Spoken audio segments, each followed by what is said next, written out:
Ne diyorsun Babsı kardeş? Kalk hadi kalk. Keyif yapıyorum. Aceleniz nedir?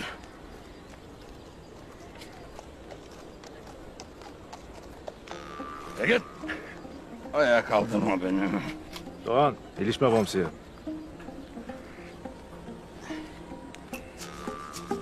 Kardeş! Seni parçalamamı istemem.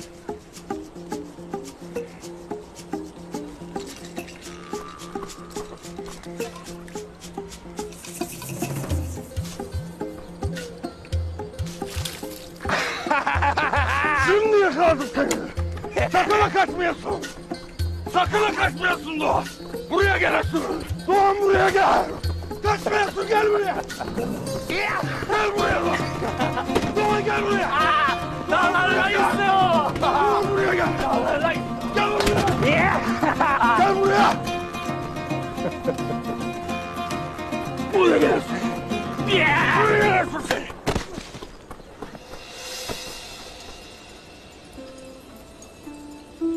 Gelesin buraya.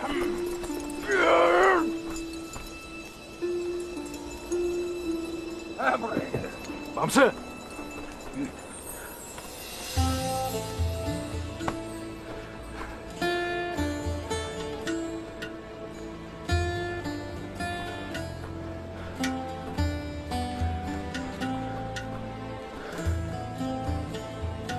İşte şimdi ben yandım Bamsı kardeş. Alev alev yanarım kardeş. Alev alev yanar ya.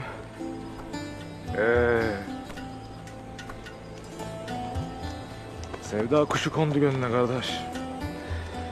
Bundan gayrı sana rahat yoktur bilesin. Amma rezil oldun ha.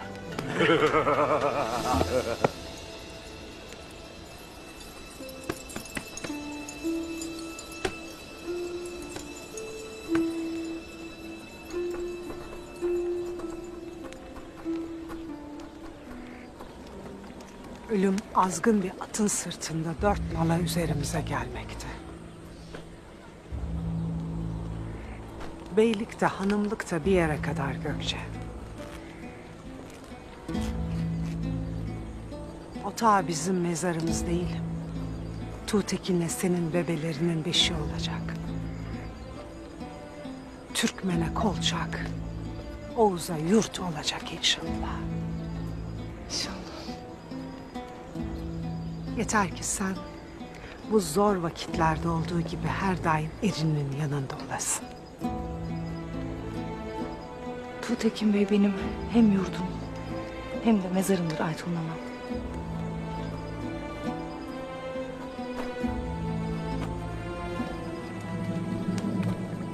Hanımı, taze gelinimize kumaşları bir gösterelim hadi.